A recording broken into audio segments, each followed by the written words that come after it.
திமுகவால மக்கள் ஏமாற்றப்பட்டிருக்கிறார்கள். இவங்க எதிர்கட்சியா இருந்தபோது 5000 கொடுந்தாங்க. பொங்கல் பொருட்கள் எவ்வளவு இருந்தது? 28 பொருட்கள் இருந்தது. முந்திரி, திராட்சை எல்லாம் இருந்தது. இப்ப நிதி நிலைமையை கருத்திலே கொண்டு கருணாநிதி செலவைக்கிறதுக்கு நிதி நிறைய இருக்குது. கருணாநிதி பேர்ல ஒரு பெரிய ஸ்டேடியத்தை கட்டி இல்லைங்களா, அலங்காநல்லூர் ஜல்லிக்கட்டுக்கும் கருணாநிதிக்கு என்ன சம்பந்தம்?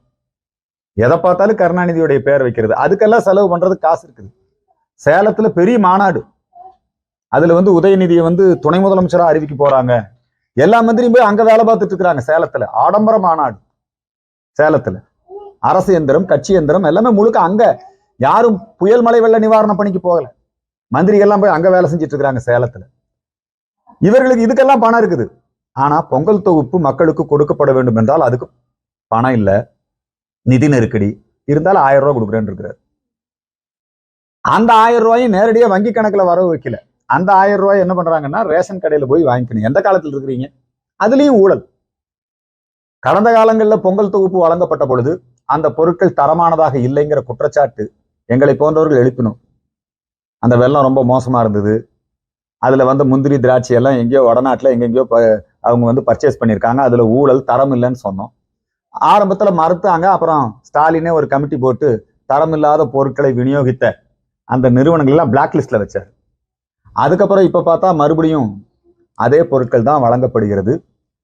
தமிழர்களை ஏமாற்றக்கூடிய ஒரு நிகழ்வாக இந்த அரசாங்கம் இன்றைக்கு இதை செஞ்சிருக்கிறாங்க.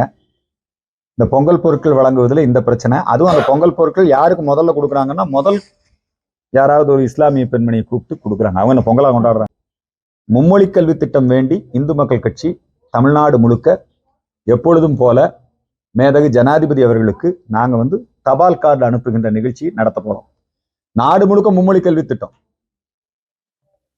நவோதயா பள்ளிகள் தமிழகத்திலே துவக்கப்பட வேண்டும்.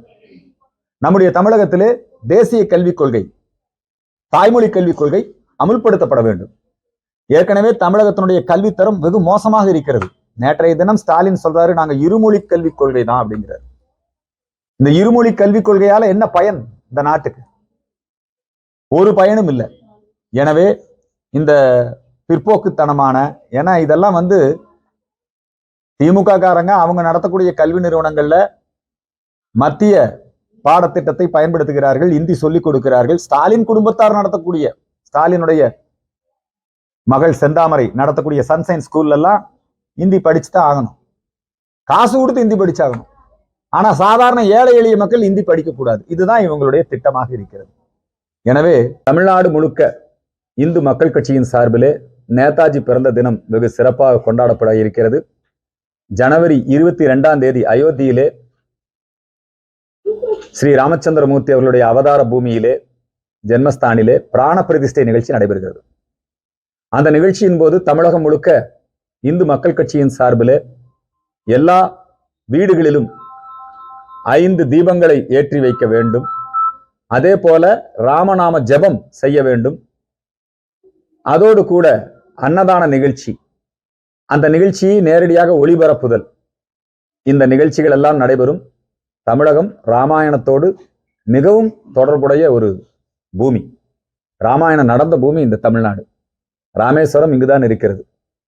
இலங்கை வேந்தன் ராவணனை வதம் செய்த பிரம்மகத்தி தோஷம் போவதற்காக ராமேஸ்வரத்திலே ராமரே சிவலிங்க பிரதிஷ்டை செய்து வழிபாடு.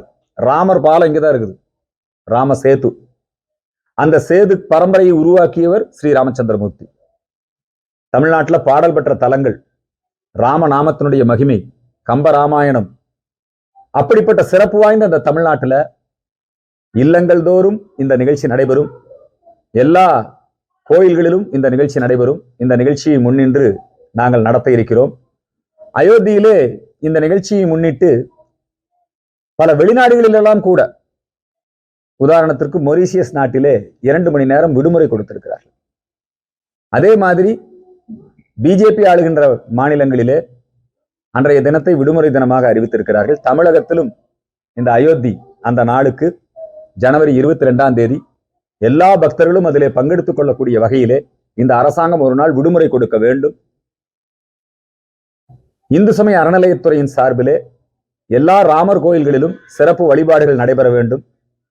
சேகர்பாபு அவர்கள் அறிவித்திருக்கிறார், அயோத்தி ராமர் கோயிலுக்கு விரும்புகின்றவர்களை நாங்கள் இலவசமாக அழைத்து சென்று வருவோம் என்று அறிவித்திருக்கிறார்.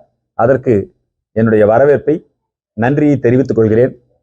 அதே மாதிரி இப்போ சில இடங்களை நிலங்களை வீட்டுமனை பிரிவுகளாக பிரிப்பதற்கு அவங்க எல்லாம் கூட்டி ஒரு தீர்மானத்தை நிறைவேற்றி அதுல விவசாய நிலங்களை வீட்டுமனை நிலங்களாக மாற்றுகிறாங்க. அதை இந்து மக்கள் கட்சி சார்பில் அம்பலப்படுத்தி ஒரு போஸ்டர் ஒட்டினோம், போராட்டம் அறிவிச்சோம். இந்த ஊழலை தடுக்கணுங்கிற எண்ணத்துல நம்ம அதை செய்து கொண்டிருக்கிறோம். இது மாதிரி தமிழ்நாடு முழுக்க பல ஊழல் நடவடிக்கைகளில் ஈடுபட்டுக்கிட்டு இருக்கிறாங்க. இங்க விவசாய நிலங்களை, விளை நிலங்களை அவர்கள் இன்றைக்கு வீட்டுமனைகளாக மாற்றுவதை இந்து மக்கள் கட்சி கடுமையாக எதிர்க்கிறது. இந்த ஊழல் நடைபெறுவதற்கு முன்கூட்டியே தகவல் கொடுத்து அது குறித்து எச்சரிக்கை செய்து இந்த ஊழல் படி அவங்க எடுத்திருக்கிற அந்த தீர்மானத்தை ரத்து செய்ய வேண்டும் என்கின்ற அந்த ஒரு போராட்டத்தை முன்னெடுத்த போது, ஒரு போஸ்டர் போட்ட போது போலீசாரும் கூட அவங்களுக்கு தான், ஆளுங்கட்சிக்கு தான் ஒத்துழைப்பா இருக்கிறாங்க. இந்த நிலைமை மாற வேண்டும். இதை நீதிமன்றத்திலும் நாங்கள் சந்திப்போம். திமுகவினுடைய ஊழல்களை தொடர்ந்து அம்பலப்படுத்துவோம். பாதகம் செய்பவரை கண்டால் நாம் பயங்கொள்ளலாகாது பாப்பா, மோதி மிதித்து விடு பாப்பா, அவர் முகத்தில் உமிழ்ந்து விடு பாப்பா. அண்மை செய்திகளை உடனுக்குடன் தெரிந்து கொள்ள இணைந்திருங்கள் இயம்நாடு தொலைக்காட்சியுடன்.